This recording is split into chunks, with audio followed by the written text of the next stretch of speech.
Thank you, Presiding Officer. To ask the Scottish Government what its response is to recent research from the British Dental Association, which shows that 83% of dentists in Scotland expect to reduce the amount of NHS work they do in the year ahead.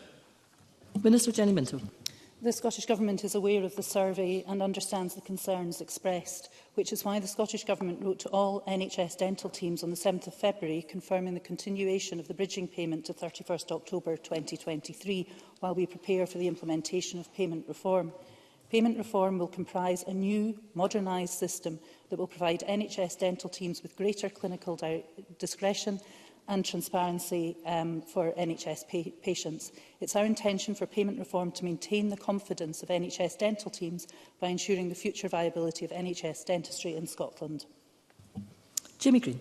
Can I thank the Minister? That does sound a bit like a temporary filling to what's quite a long-term cavity in their funding, no pun intended. Can I be frank with the Minister on this? NHS dentistry in Scotland is at absolute crisis point, and everybody knows it. You need to be living in a cave if you haven't seen your MSP inbox, filled with constituents' problems in accessing NHS dentists, filled with emails from dentists themselves facing massive funding issues. In my region, not only can you not register for an NHS dentist, they've actually closed the waiting lists altogether. Put simply, Minister, some people have no access to a single NHS dentist. So my question on behalf of those constituents is a very simple one. If the only way to get immediate dentistry treatment in Scotland right now is to pay for it, what do you do if you can't? Minister. I thank Jamie Greene for his supplementary question and compliment him on his puns. I disagree. I don't believe NHS dentistry is in crisis. However, there are members, please, we need to hear the Minister's answer. Minister. I accept that there are a number of difficulties. However, we have come far in a reasonably short time. And as I said before, through payment reform, that is how we are going to change the system. The Scottish Government has linked clearly ambitions to sustained and improved NHS dental services, and we intend to work collaboratively with health boards to find local solutions. And we've expanded funding into local dental services to support that.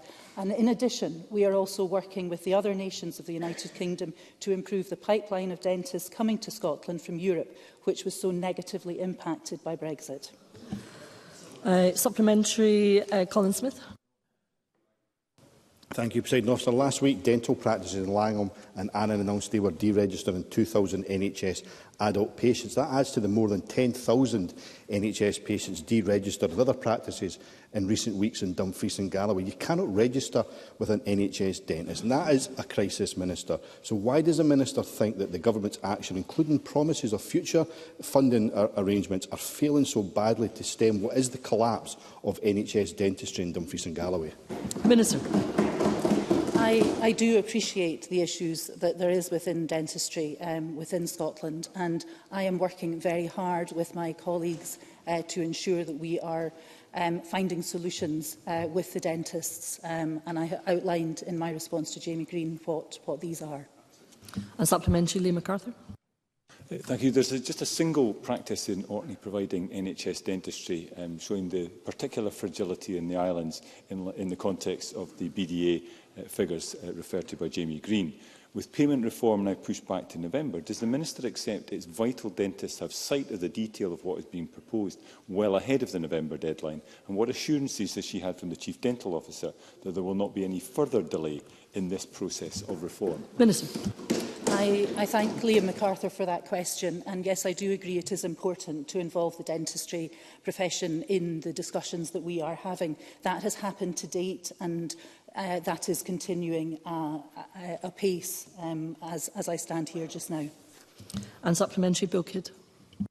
Thank you, Presiding Officer. The Nuffield Trust in 2022 found that the number of EU and EFTA-trained dentists registering to practice in the UK was halved after the EU referendum and is yet to recover.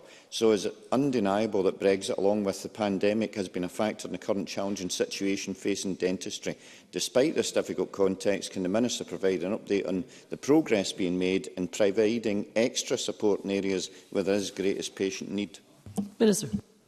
Bill Kidd for his question, and it is true that some areas are particularly affected by the present situation, made worse, as I've highlighted before, by the labour market effects of Brexit, which is why we have expanded Scottish Dental Access Initiative grants. These grants pay out a potential... Please, we need to hear the Minister. I will not have all this harping away from a sedentary position. The Minister's got the floor. We need to listen to the Minister's response. Thank you very much. So we've extended Scottish Dental Access Initiative grants to wider parts of Scotland, and we've also made available an enhanced recruitment and retention allowance.